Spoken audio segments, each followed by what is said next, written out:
Hey guys, CryptoDad here again. Thanks for joining me on the Tuesday morning live stream, Bitcoin Basics, where we'll talk about the fundamentals of Bitcoin, and I'll take questions and I'll move some Bitcoin around, maybe some other cryptocurrencies if we get there. So thanks for joining me.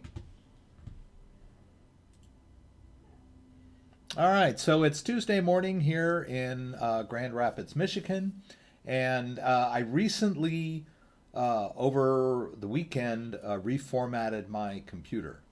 I'm a big believer in keeping my computer clean and running good, and over time, system performance tends to degrade, and I install a bunch of programs that I think I need, and then I stop using.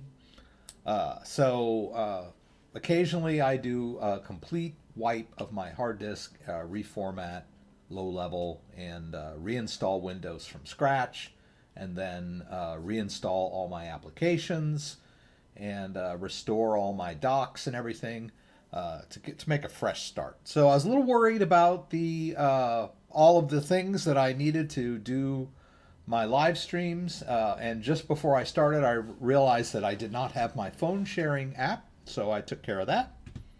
So got everything going here. Let's go back over here to X Mirage. Just downloaded that. Eek. ah. I don't think you'll be able to use that code. I've already got it installed, so it probably won't work for you.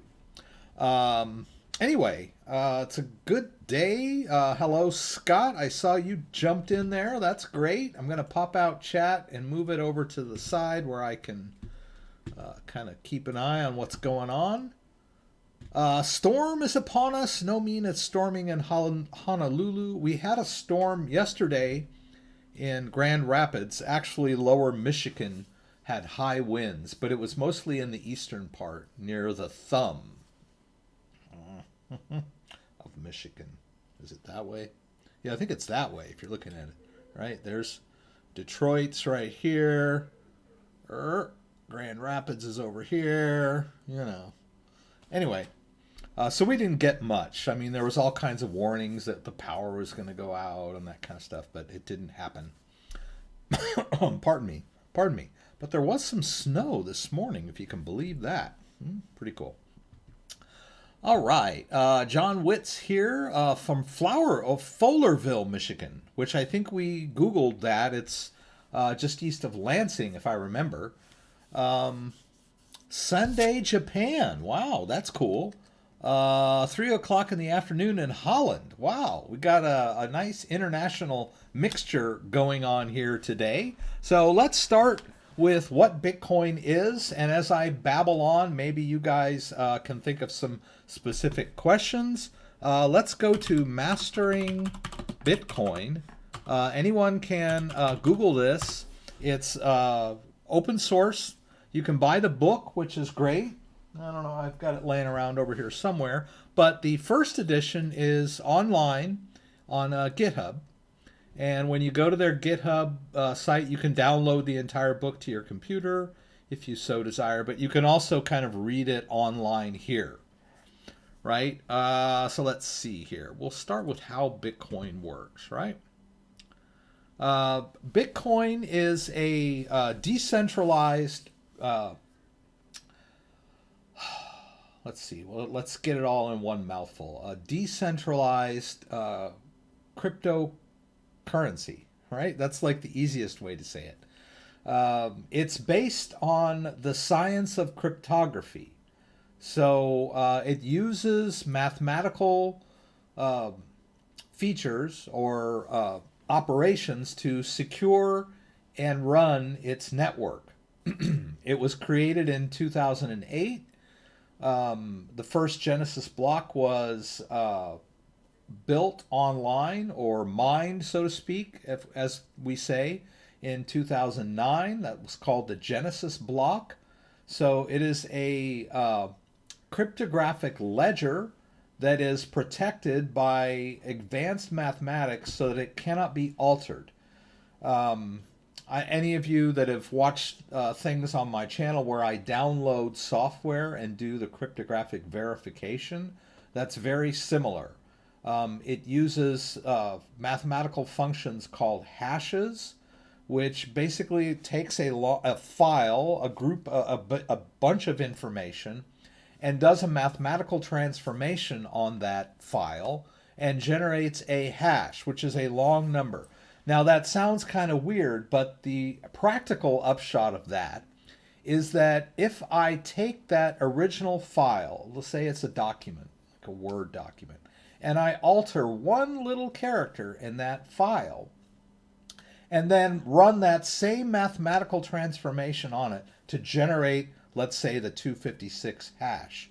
The hash will be different than the original hash, right? So that's how Bitcoin can, what we say, protect its ledger. So that anyone, because every time a block is created, every time someone downloads the blockchain, each block relies on a hash of the previous block. So that if anybody tries to change one character, like a $sign or, one Bitcoin, it won't match the rest of the blockchain and it won't be accepted. And that's how the ledger is immutable, right? It cannot change. So that's how the transactions are recorded, right? And then there's also mechanisms for actually moving Bitcoin from one address to another, and all of that is verified by cryptography, public-private key cryptography. The owner of a Bitcoin address, or controller, so to speak, possesses a private key which unlocks that address. And so I can hold Bitcoin, and you may think of it as being held on my wallet or my hardware wallet or my software wallet on my computer, but I'm really not holding Bitcoin on the device, right? The Bitcoin does not go inside here. That's not how it works, right? The only thing inside a Bitcoin wallet are private keys, long keys, and those long keys can be used to send and receive transactions from a blockchain address, right? The blockchain lives out there on the internet. There are multiple copies of the blockchain floating around. You can download a node yourself and keep a Bitcoin blockchain on your own computer if you wish. But that is where the actual Bitcoin lives, where it moves back and forth, right? That general ledger. Think of it as like a million bank accounts that synchronize to each other, but they're not controlled by any one entity, right? The robustness of the network is in the multitude of blockchain nodes that are dispersed across the entire world.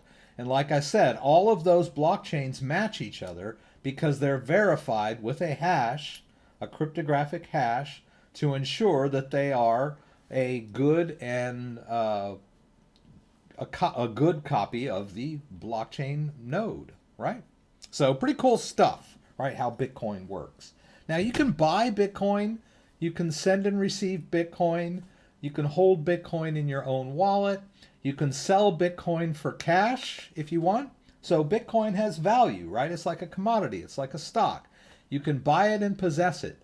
But there's a big difference between buying Bitcoin on an exchange like Coinbase or Binance or Bittrex or Binance US or KuCoin or any of the thousands of exchanges out there. You can buy and hold Bitcoin on those, all right? And you can hold it on those, and you can sell it if you think you've made a profit and reap the rewards, right? But you're not really possessing the Bitcoin until you buy it somewhere and move it to your own wallet. Only then and there do you actually hold the Bitcoin, right?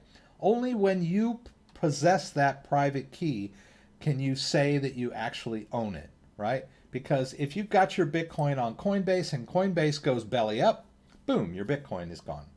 If you've got your Bitcoin on Coinbase and the government shuts them down, boom, there goes your Bitcoin. If you've got your Bitcoin on Coinbase and the site gets hacked by hackers, and they steal all the Bitcoin, leaving them with nothing. Your Bitcoin goes along with it. Now that's pretty unlikely because they've got insurance and all that stuff. But those are just sort of those are the pitfalls of allowing someone else to hold your Bitcoin for you, right? Now there are advantages to that, right? It's faster, it's cheap, it's faster and easier to buy and sell your Bitcoin if it stays on an exchange, right? So there's a little bit of discipline involved if you really want to get involved in Bitcoin, right? It's complicated. And you must be responsible on your own, right? If you misplace your passphrase or your 24-word recovery phrase, however you want to refer to it, and your wallet gets destroyed or uninstalled, then it's gone, right? All of your Bitcoin is gone. Now, your control of that Bitcoin is gone, right? You can helplessly watch it on the blockchain, right? I've got hundreds of people sending me pleas through email or on my YouTube comments and say, please, sir, I moved something somewhere, right? And I can see it, right? I can see it on the blockchain, but but I can't get it, right? And I I hate to tell them, you can, just because you can see it on the blockchain doesn't mean you have control of it, right? You have to have that private key. So I know it's frustrating, right? It's a difficult thing to deal with Bitcoin, and it's heart-wrenching if you lose it, right? Especially when you can see it, right? It's like standing outside the pawn shop looking at the wedding ring that you hawked, right? You don't have enough money to get it out of hawk, so you can't, it's not yours anymore, right? You can look at it through the glass, but it's not yours anymore. So please be careful when you move Bitcoin. I'm here to help. I move Bitcoin a lot on my live stream. I can show you how to do it. So we might do some of that today. We'll check into it. Let me greet the people.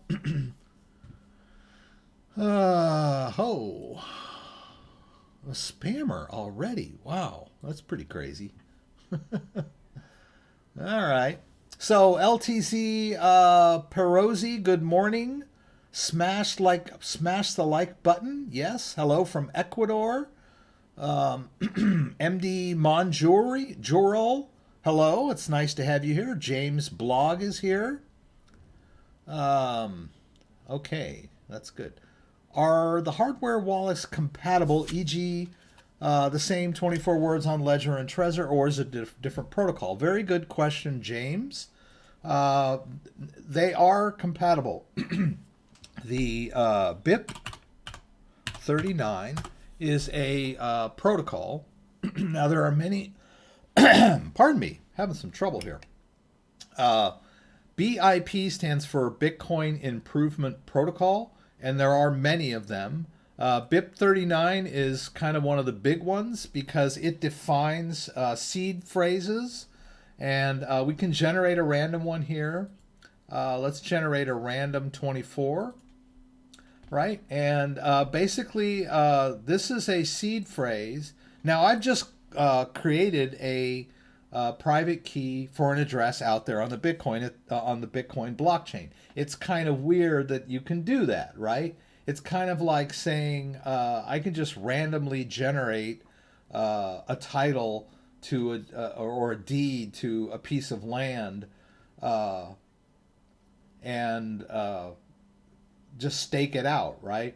But the reason why that's possible is that the number of addresses on the blockchain is an unimaginable number. I mean, you can't even wrap your head around how many possible address spaces there are on the Bitcoin blockchain. It's kind of like a grain of sand, right? You think about a grain of sand. Well, wouldn't I accidentally, isn't it possible for me to accidentally grab the same grain of sand that somebody else grabbed? Well, think about that. Think about someone that has claimed a grain of sand on a beach, right? And they've just left it out there on the beach. And you walk out there on the beach and try to find that same grain of sand. Maybe, right? It could happen, right? It's possible, right? Isn't it? Well, let's expand that to finding the same grain of sand on all the beaches in the world, all right? Now we've got a larger set that, and let's say I can instantaneously travel to any of those beaches, but what are the chances of me finding the same grain of sand? Pretty slim, right? Well, let's expand that even more. Let's think of every grain of sand in our solar system, right? On every planet, all right? That would be a much larger data set of grains of sands to choose from. Let's go even further. How about all the grains of sand on all the planets in our entire galaxy, right? Now we're starting to get a little closer to the kind of numbers we're talking about with the Bitcoin blockchain, right? But it goes even further than that. The number of possible addresses on the Bitcoin blockchain, or I guess, I don't know what, a 512 key or a 1028 private key, is closer to the number of atoms in the universe. All right, so we're talking, it is the chances of me generating a private key and having it be someone else's private key are beyond astronomical, right? So, but there we go. I just generated one. Now, you might say to yourself, how can I possess that? Well, just holding an empty address, I mean, that's universal, right? Anyone can lay claim to that if they've got a code generator or a Bitcoin wallet. Easy peasy, right?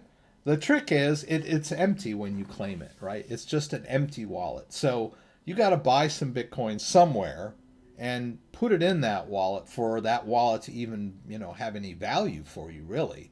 Empty wallets are cool and all, but, they're not very useful. So basically, I just randomly generated a new private key. Now, this is the mnemonic, right? Now, notice how the mnemonic is tied to the key, right? If I don't know, where is that key? Here we go. Extended private key, right? Now and then there's a public key. I guess these, now normally we would think of these as really long numbers with digits, right? But they can also be represented in shorter formats, and we can talk about formats. They're really not that relevant, but just say that we can represent a really long number in a shorter format, right? By using different data sets, right? Now, and I think, I don't know where that is in the Bitcoin book. Let's see, keys and addresses. Yeah, I think that's, see if I can find that here. We know about keys and addresses. We know about all this. I want to get where they talk about, okay, here we go. Bitcoin addresses. Okay, let's go see. Here we go. It's called encoding, right? So here's our character set, right? It's every number in the digits. It's all of the uppercase and all of the lowercase numbers. But there's some problems with that, as we'll see. There are certain numbers and letters that can be mistaken for each other, like 1 and L. Lowercase. Oh, you'll notice lowercase L is not in here. And the reason that is because they can be confused with each other, right? And you'll notice that the 0 digit is not in here either, because that can be confused with the uppercase O, which is also not in here, right? And then the lowercase o is, right? But they move those out. O, capital 0, capital O, L, and uppercase, I think it's lowercase l and uppercase I are removed from this set. And those numbers can be combined to show you like addresses that look weird, right? When you look at a Bitcoin address. but it's just an easy, compact, mathematical way of representing Bitcoin addresses because they're very long, right? All right, so, oh, there we go. Maxwell's equations show. Quantum computing, don't touch my private key, right? Even with quantum computers, you could do multisig, which would add entropy exponentially. Yes, there's a lot of talk about quantum computers cracking the Bitcoin cryptography, breaking the code, whatever, however you want to think about it. But as the technology, first of all, it's not there yet, right? It might be 5 to 10 years or longer before we even have that sort of capability with a quantum computer. And cryptography as a science progresses along and can also utilize quantum computing to strengthen the encryption algorithms. So I think the Bitcoin protocol is going to be safe. I could be wrong, right? There's always chances of things going wrong. But yeah, as quantum computing progresses, it can be utilized to crack Bitcoin, but it can also be utilized to strengthen Bitcoin. So it's a push-pull game, right? Just like virus and antivirus. We get viruses, and then we build antivirus software, and then they build new viruses, and we build new antivirus software, and then they build new antivirus, and then so it's a it's a game that continues forward as time goes by, right? All right, so why don't I move some Bitcoin for you guys? I like Maxwell's equation, man. He popped right in here with all the math, man. That's some cool stuff. So the answer to James's question was this code here, this BIP, well, this is BIP 44, but this mnemonic code that we talked about, the 24-word recovery phrase, is compatible between different wallets, right? I can create a ledger. The ledger will initialize and generate a private key and a mnemonic code phrase, 24-word code phrase. And those two are tied together mathematically. And then if Ledger goes out of business, I could switch over to Trezor and use theirs. Although I think Trezor uses 12. I'm not sure. I can't quite remember. But they are compatible with each other, these formats.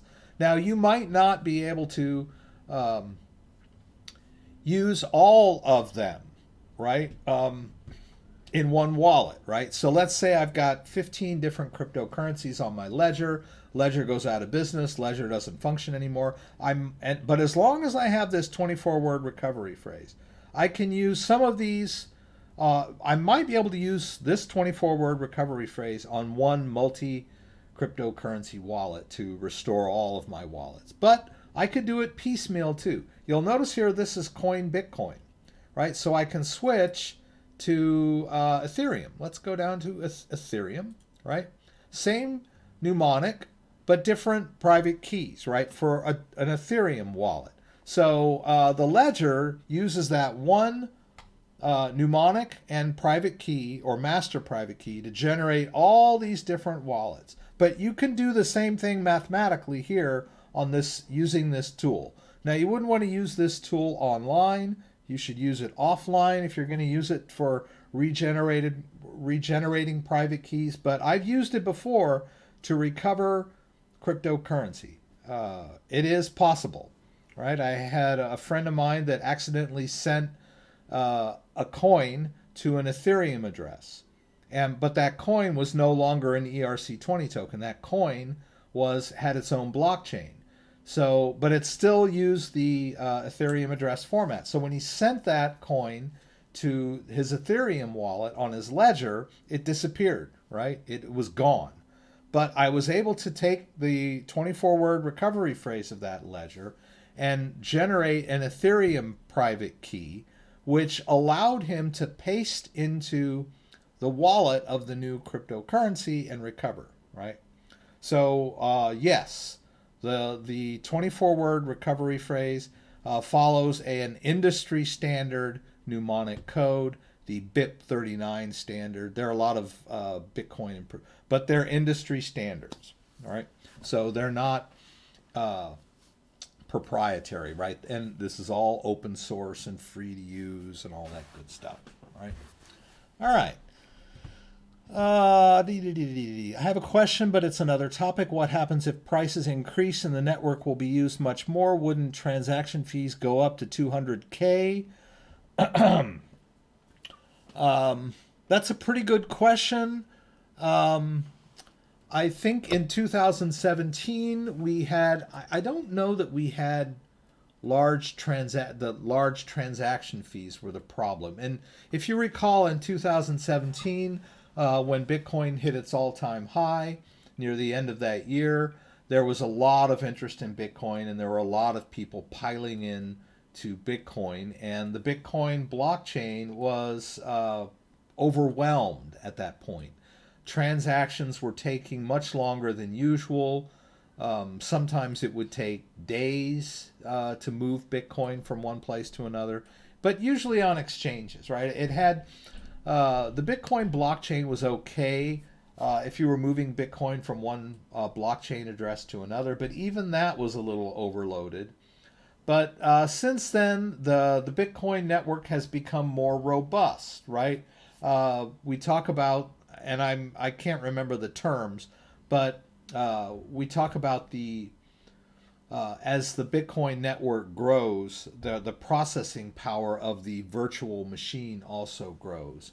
And I don't know what the term for it is now in terms of volume, but it's terahashes or whatever you want to call it per second. The Bitcoin network only gets more robust as time goes by. So I know that in 2017, as the Bitcoin network became overloaded, that transactions slowed down, and I do believe that fees went up slightly too. I don't think it was to the point where it was there was a tipping point of it not being usable, right? But I do believe that they did go up slightly. But I think that since then the Bitcoin network has become more robust because of more mining, more processing power on the entire network. So that is a danger that we will see transaction fees go up. Maybe if the network becomes overloaded, if people pile into it. But I believe that the network is more robust now, and that probably won't be a deal breaker, so to speak, right? But I'm not the total expert on that, so I can't say for sure. But I don't believe that will be a deal breaker. That if more and more people use Bitcoin, the transaction fees will go up. I think as the network gets more users and more miners, that it will get better, right? That's my opinion, right? I wish I could say that for sure.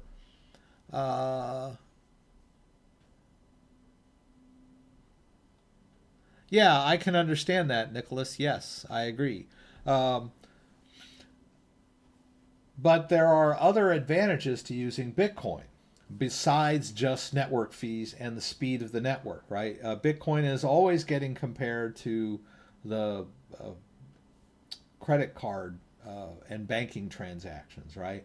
Oh, well, but MasterCard processes 50 million zillion transactions a day or a second or an hour or whatever you want to say. And Bitcoin is nowhere close to that. So screw Bitcoin, I'm not going to use it. I'll just use my credit card and bank because they're so much more faster and more convenient. Uh, and that's a valid argument if we're only looking at that piece of the puzzle, right? But the other piece of the puzzle is that Bitcoin is not controlled by third parties, right? That's a feature that the banks can't match, right? And also, banks are pumping, so much debt into our economy. The Fed lately, with these rescue packages that they're implementing, that we're on the cusp of seeing runaway inflation, right? The value of the dollar going down, being watered down by all of this debt that's in this system. We also see not only that there's so much debt the system could collapse, but we're also seeing how this system is benefiting the people at the top and squeezing money out of the people at the bottom, right? People are buying things with credit cards, and then they're paying these absorbing amount of fees and percentages as things, up to the credit card companies and the banks. So a lot of people don't realize that, but what that is, it's a wealth effect, right? The wealth is being sucked out of the lower half and being pulled up to the top, right? So we want to get out of that system, right?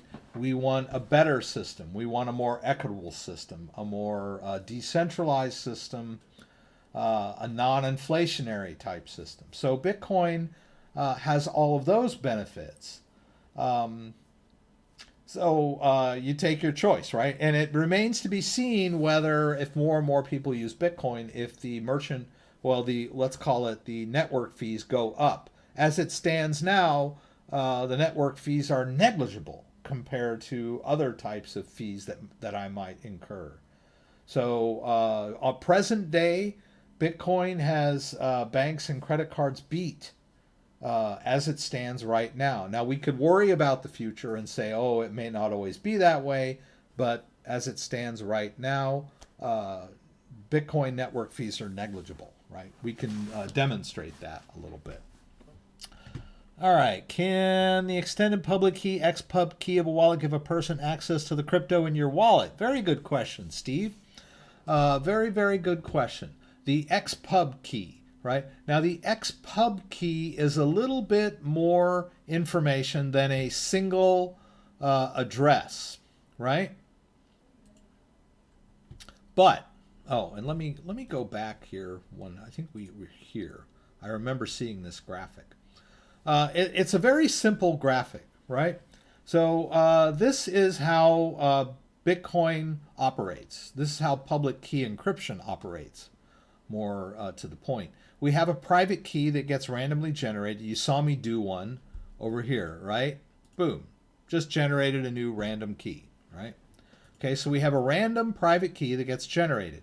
Now we have a mathematical function that takes it to the next level, which is the public key, the big K, right? Now the public key doesn't really, you don't usually see your public key. You can look at it.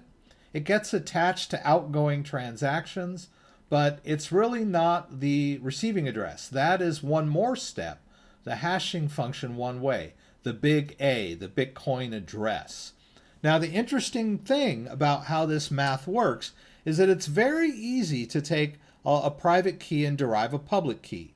It's also very easy to take a public key and generate a Bitcoin address. But it is impossible mathematically to go back the other way. That's these black arrows with the nose underneath it. This is a large factoring of prime numbers. These are the kind of numbers that would take on the order of years, thousands of years, if not millions, to derive the two multiples of that prime number, right?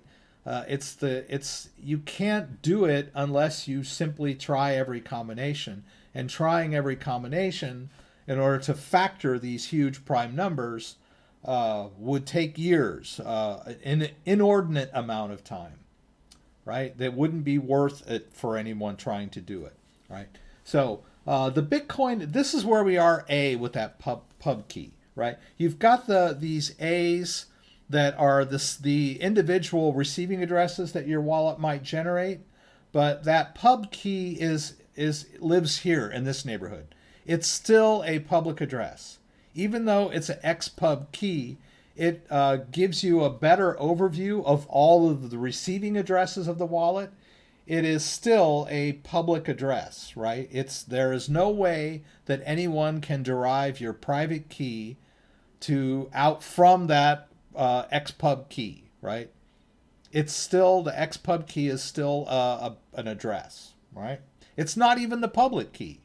The XPub key is not even the public key. It's still out here with addresses, right? And the only way someone can steal your Bitcoin is if they have the private key. Now, I know people that have inadvertently revealed their private keys to other people. Showing someone your 24-word recovery phrase exposes your private key. That sort of thing will get your Bitcoin stolen. And a lot of scammers will do that. The people will lose their Bitcoin, or they're having trouble, and the scammer will come in, either over the phone or in a chat or in a web browser extension, and go, hey, let me help you recover that Bitcoin you might have lost. Just give me that recovery phrase and I'll help you, right? That is how they steal your Bitcoin, right? That XPub key will not allow someone to steal your Bitcoin. There is no possible way mathematically to derive that private key from that XPub key. So it's not a problem. And if you're aware, the tax software like cointracker.com will ask you to provide that XPub key so that they can monitor your wallets and do your taxes for you. So that is simply public. Now, your privacy is reduced, right? People can see your transactions, but that doesn't mean they can steal your Bitcoin, right? But that was an excellent question. Let's see. Let's see here. All right, Nicholas. I wonder if at some point there will be an update to the Bitcoin blockchain where not only 7 but 20,000 transactions per second are possible. Now, I don't know if that would require an upgrade or just a more robust network with more miners. But there are always improvements going on in the code, right? Like the native SegWit address format, those sorts of things where Bitcoin is constantly being improved. Right? It's a project, right? It's a software project. And if you've ever been involved with programming in any way or form, you'll know that, or as a user, you know that programs are constantly being upgraded, right? The Microsoft Word that you're using now is much, much different than the Microsoft Word you used back in 2000, right? The versions go up, new features get added, bugs get fixed, that sort of thing. Bitcoin is the same. Bitcoin is a software project that is constantly being improved and upgraded as time goes by. So we'll see. All right, Milo, maybe this is a little off topic, but could you explain how to use Fuse token? I've been searching your videos, but I could not find anything about Fuse. Thanks, I love your videos. Well, I can check, but let me just, the first thing, and I'll do this, the first thing we want to do with a token that we know nothing about is check it out. Usually I start at CoinGecko, right? So let's go over here to CoinGecko, and we can kind of get an overview of the coin, right? So let's try it, FUSE. Okay, so there it is, Fuse Network Token. So we can look at the coin on CoinGecko and get kind of an idea of what it is. It looks like it's a token. So it looks to me that it's an ERC20 token. Now, an ERC20 token is something you can store in an Ethereum wallet, right? It's very easy. Now, I've got this token. How do I store it in my wallet? I guess that's the question here. Let's go down. Oh, and it's similar to these other coins, right? They're financial related coins, right? Let's see. Oh, markets, right? We can go to markets. We can see where can you buy the thing.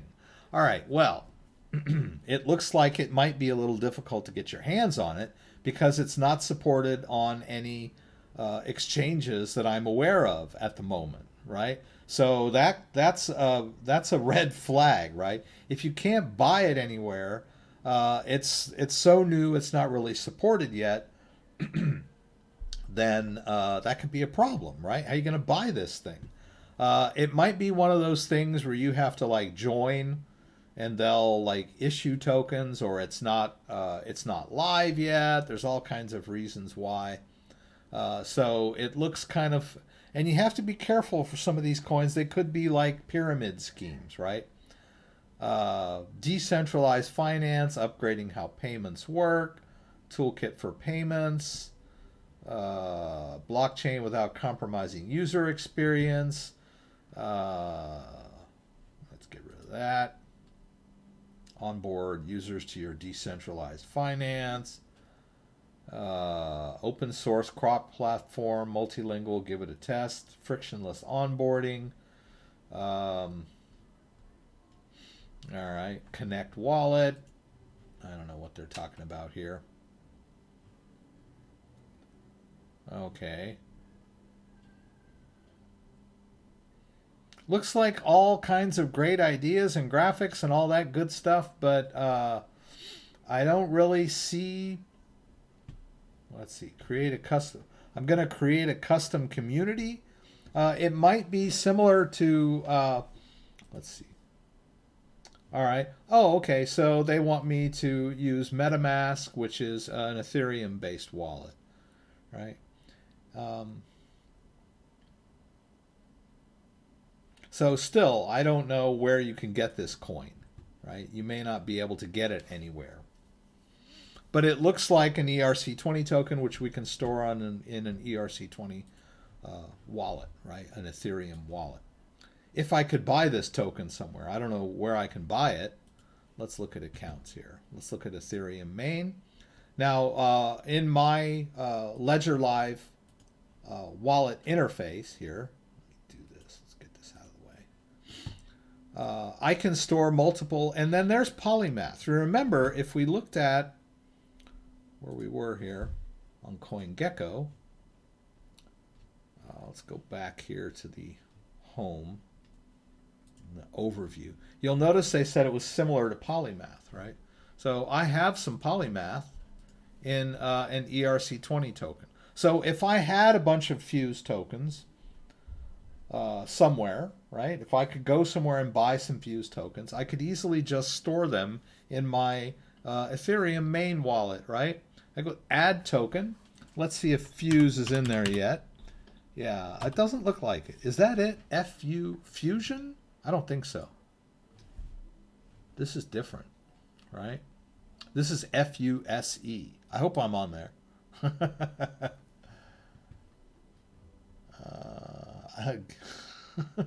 YouTube's biggest douche. Good to have you. Exodus is worth trusting. Yes, that's the question. That's the question. And yes, it's an ERC20 token. Yeah, I don't know where to buy it, right? This is the first time I've heard of it. Looks interesting, but if you can't buy it, then there's not much to do with investing wise, right? It looks like you kind of have to start with their little pyramid scheme, whatever you want to call it, right? The community, right?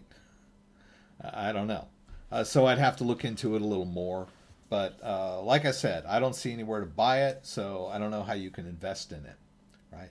Maybe they might have some more information about when they launch this thing live, and you might get an airdrop, or you might be able to send them Ethereum, right? You might be able to send them Ethereum, and they'll send you Fuse. Possible. That's the way a lot of the ICOs work, initial coin offerings, right?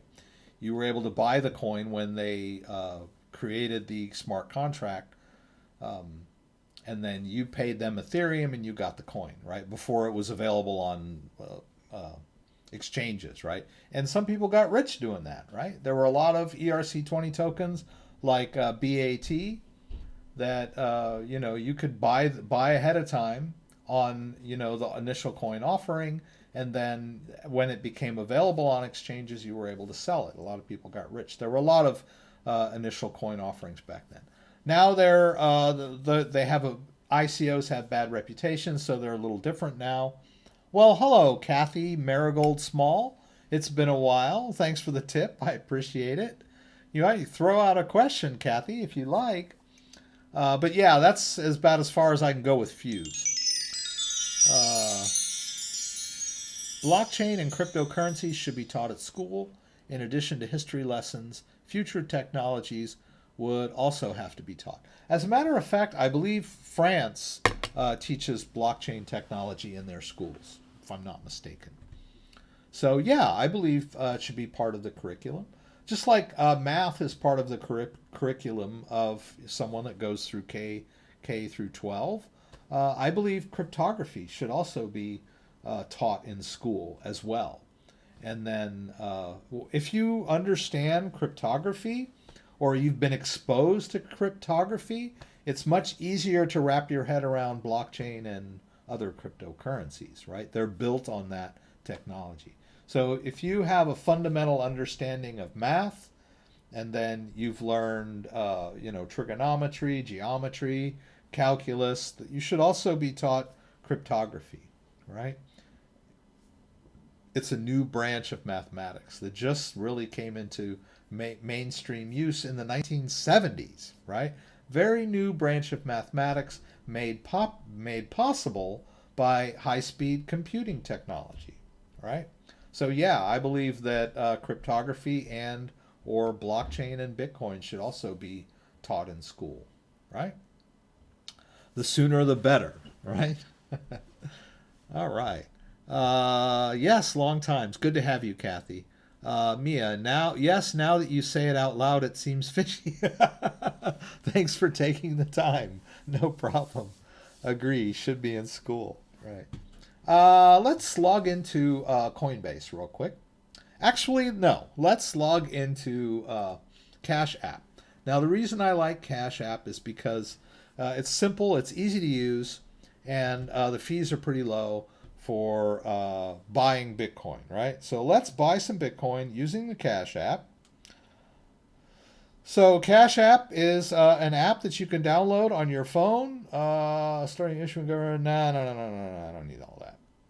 You can actually send your IRS payment, your stimulus payment, to the Cash App if you don't have a bank account, right? If you got the Cash App, it's pretty cool. The Cash App can be downloaded on any phone, right? I think they've got an Android version of it. I'm using iOS. You can connect it to your bank account, your debit card, or whatever. You can fund transactions using it. You can withdraw some money from your bank into the Cash App, and then you can send and receive money digitally, electronically between other users of the Cash Apps. Pretty cool app. But you can also use it to buy Bitcoin, and you can actually send and receive Bitcoin in the Cash App. Pretty cool piece of software, this app, right? So in order to buy Bitcoin, I'm going to tap that little squiggly line down there at the bottom. And here I am in the investing section. Now I could buy stocks, but I'm not a sucker, right? I'm going to go for Bitcoin, right? So how much Bitcoin would I like to buy? Let's see. I'll hit buy, and they give me some options here.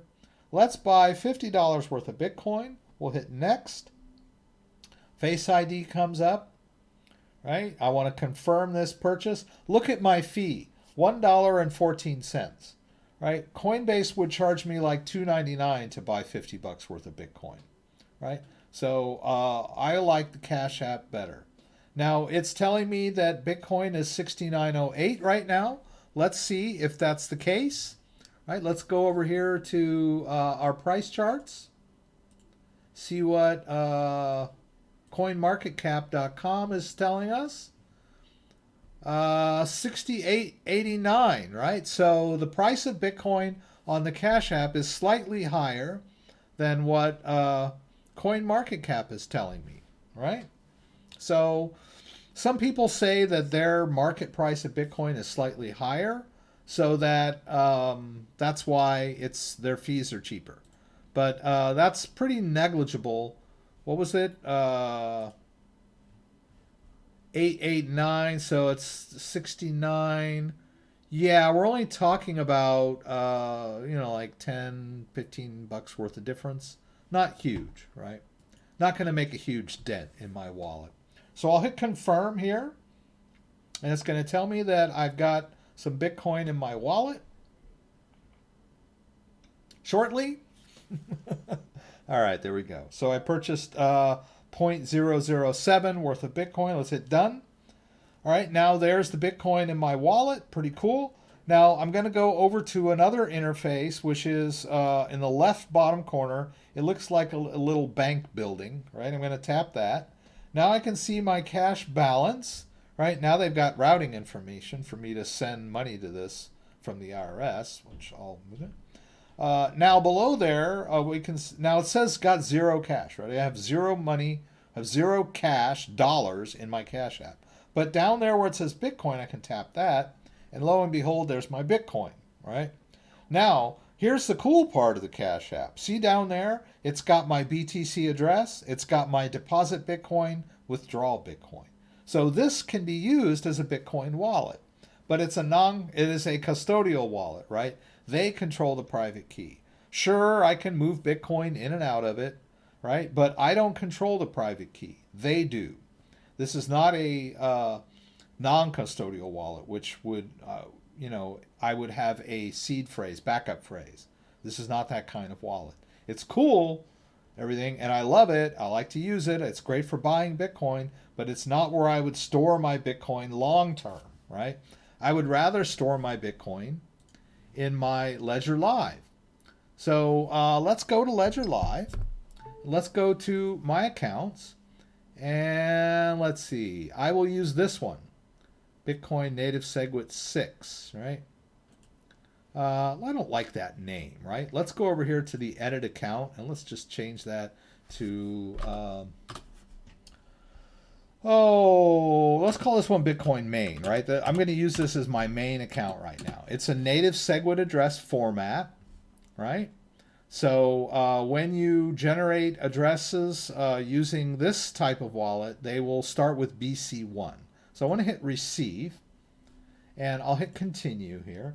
Now I'm going to go ahead and connect my ledger so that we can verify this address and make sure that it is valid, right? So the first thing I'll need to do is enter my PIN. I have a 8-digit PIN. It's pretty long, but it's it gives you discipline to focus when you protect your cryptocurrency with long passphrases that I just didn't enter correctly because I was talking. I got that last one, the very last one. I clicked the button too soon, right? That happens. Okay, here we go. All right, now, boom, there it is. All right, so let's turn on old friendly side camera over here. It's not turned on. If it's not turned on, I can't do it in the middle of a stream. I have to have the camera on before I launch my streaming software. So, but that's okay. We'll just we'll use this camera. Actually, we can do it this way too. Yeah, that's not bad. All right, so here we go. I'm going to be in the Bitcoin app. What is it telling me? Oh, yeah, I got to be in the Bitcoin app. I'm going to hit Bitcoin. Now let's take a look at my screen. Oh, it wants me to... I have two devices connected. I need to disconnect this guy. Oops. All right, now let's retry. I've got the new one connected. All right. So you can manage multiple devices in Ledger Live, right? All right, the device is connected and unlocked. And it should catch up here in just a sec. It better, because my device is showing me my address already. So, okay. So what do we do when we get a glitch, right? So I'm just going to cancel this transaction, right? I'm just going to go over here. I'm going to all the way over. Instead of approve, I'm going to just reject. I'm going to reject the transaction, and then I'm going to try again. I'm actually just generating a receiving address. That's all I was doing. It's not a big deal. But let's try one more time. Now it should work. Shouldn't work. Just doesn't want to help me. Okay, I'm going to get out of Bitcoin, right? Here we're going to troubleshoot some more. I'm going to get out of Bitcoin, right? And then I'm going to go back in. Now let's see if it there. Is it going to work? There it goes. See? It does work. So it's just like anything, right? You got to troubleshoot a little bit sometimes. So there's my address. I just want to confirm that that address matches what I see on my screen, and it does. Now I'm just going to copy this. Actually, no. I'm going to show the QR code because I've got that phone-based app, right? So let's go back over to our Bitcoin. So here I got Bitcoin on my phone, right, in a phone-based account. I want to put it in my ledger. So the Bitcoin address is really long and complicated, and even though it doesn't have 0, capital O, or L or capital I, it's still a little difficult to type in this thing by hand. So much easier to scan a QR code. All right. So let's hit withdraw Bitcoin from Cash App. I want to withdraw the Bitcoin, and I want to withdraw it all. They used to have like a slider that allows you to just slide it all the way to the right to get your max. But now it's like forcing me to type it in. Okay. Is that, I don't know, maybe that's better. I don't know. So let's do 0.0070727. Did I get that right? 727. I guess so. 70727. Okay, I'm going to withdraw that. Now it opens up the camera on my phone, right? It wants me to scan a Bitcoin address, which we just generated it on our Ledger device. So let's scan that address into our app, right? And then you can see the address on my app over here, and we can look at the address of my Bitcoin wallet or account in Ledger Live. We can eyeball this one more time and make sure that it matches. Let's hit confirm here. Now it needs my PIN, right? I'm going to move this over while I enter my PIN. Not that any of you have control of my phone or anything like that, but I won't show you my PIN. There we go. I initiated a withdrawal of 0.0070727 BTC. Now I'm done. And this Bitcoin wallet is now empty. So what did I do? I went on the Cash App. I bought some Bitcoin, $50 worth of Bitcoin, right? You don't need to buy one Bitcoin. You don't need to spend thousands and thousands of dollars to get involved in Bitcoin, right? You can buy $50 at a time if you want. Pretty cool. You don't have to be a millionaire to invest money in Bitcoin. Now, don't mortgage your house to buy Bitcoin. Don't spend your paycheck to buy Bitcoin. Right, be responsible and only spend the amount of money that you're willing to lose on Bitcoin. It is a risky investment, right? It is high risk, but so only invest money you can afford to lose, right? And don't expect it to, make you rich tomorrow. All right, it's the wrong mindset. You want to think about yourself as investing in a new technology, a new way of sending and receiving value between independent entities such as yourself and myself, right? With no banks involved. Right. So now we can. We're done with Cash App, so we can just get that guy out of the way. Now let's just get rid of this. And I do need to finish this up. I'm not too crazy about how this interface plays out. It used to be able to just confirm right away, but that's okay. I'm just going to approve that so that that window will go away. I can hit done. And there we go.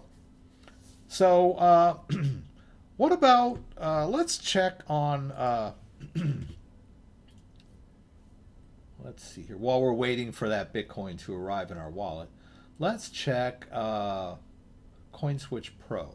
Let's see if you can buy that fuse on CoinSwitch Pro. They might.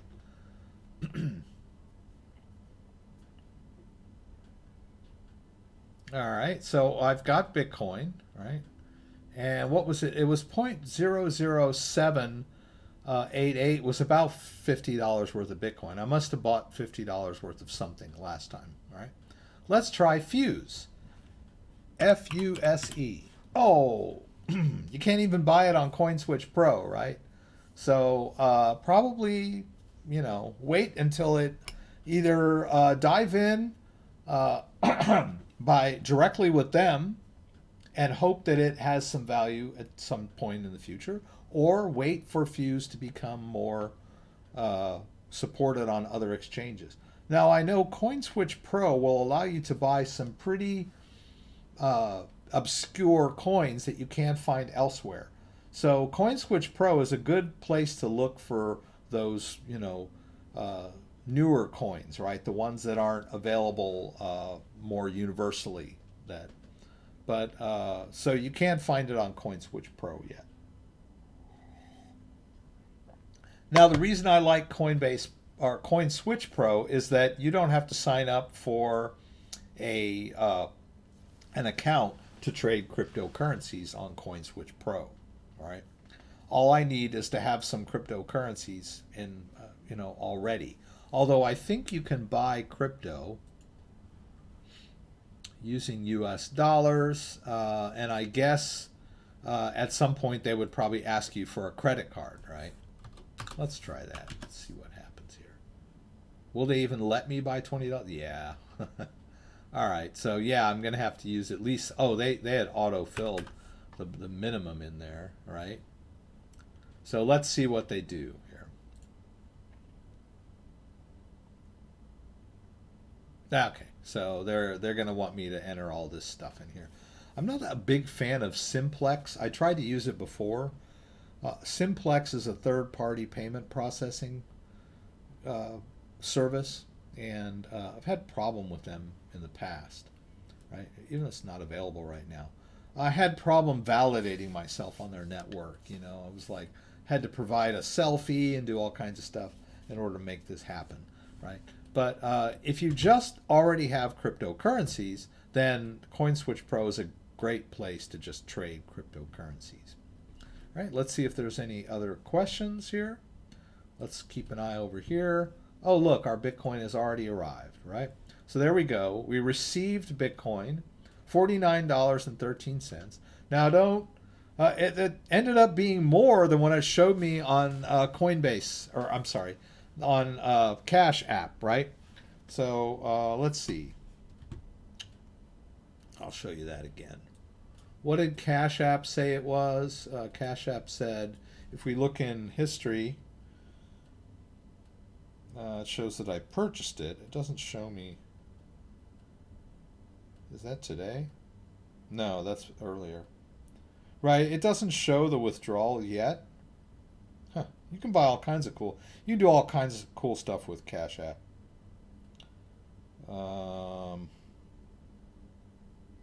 Oops, okay.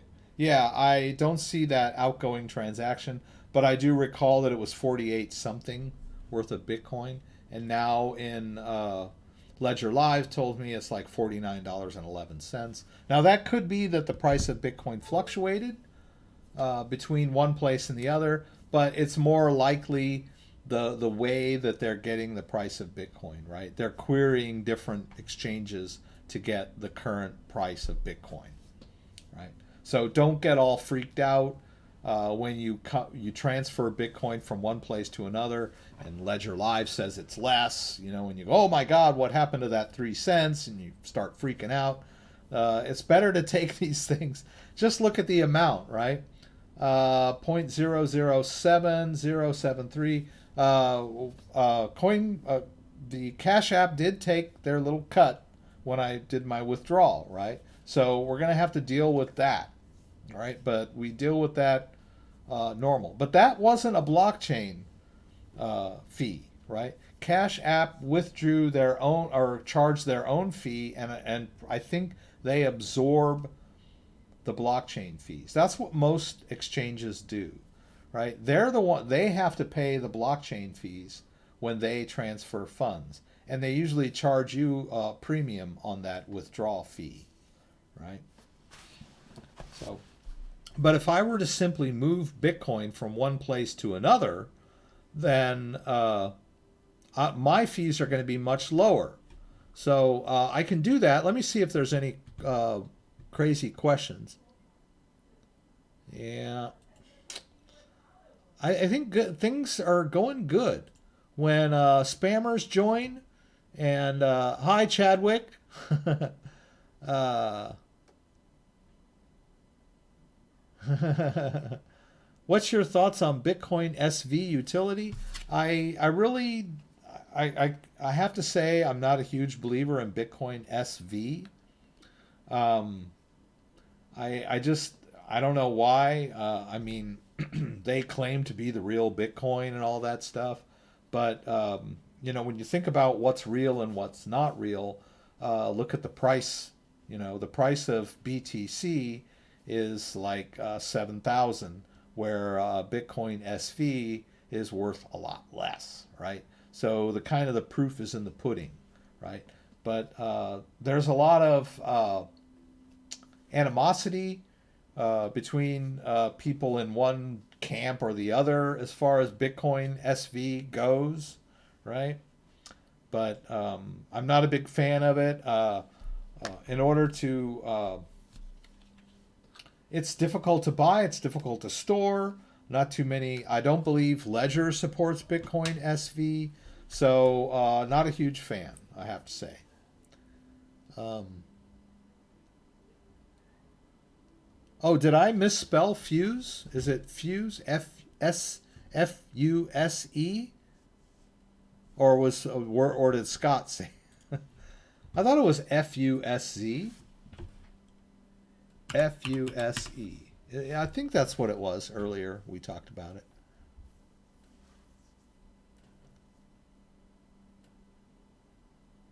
I've lost it.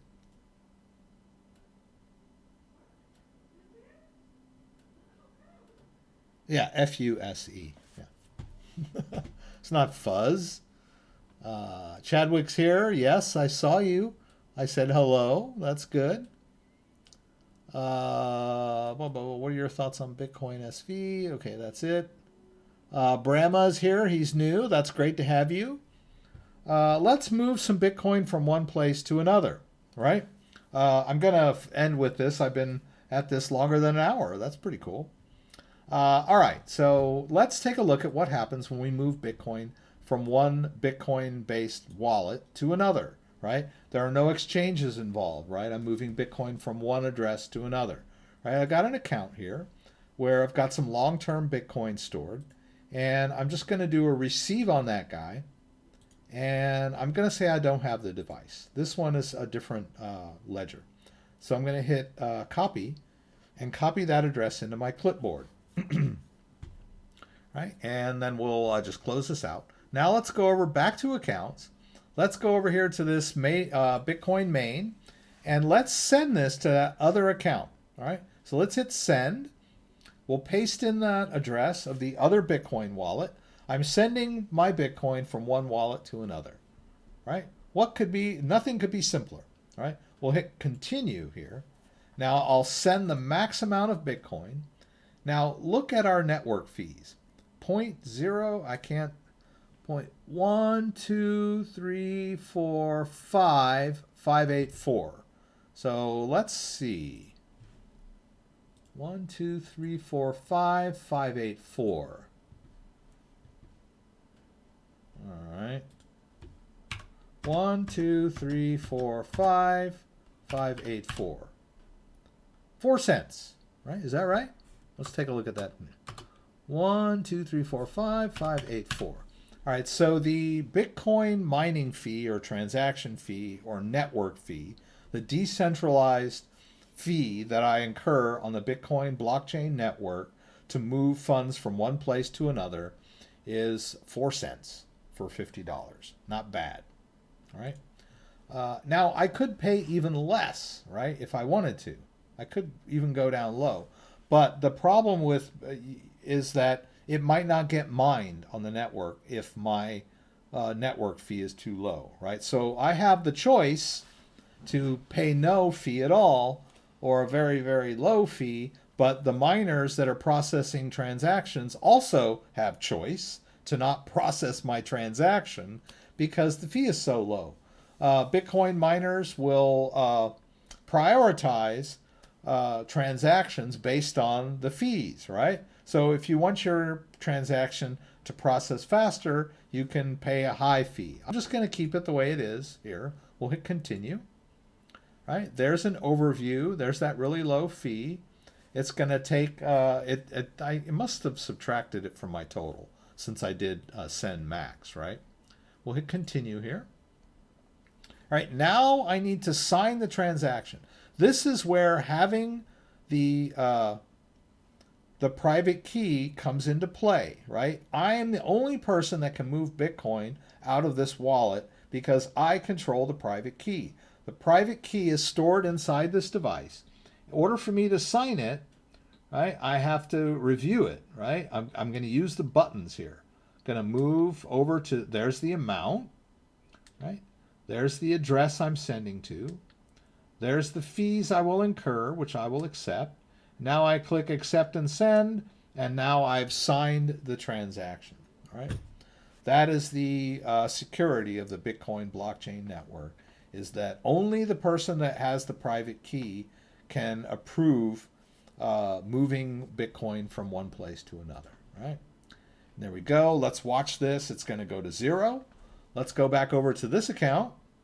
Let's take a look in here, and you can see that on April 14th, 2020, the Bitcoin moved into this account, right? It looks like it even got more as we moved it, right?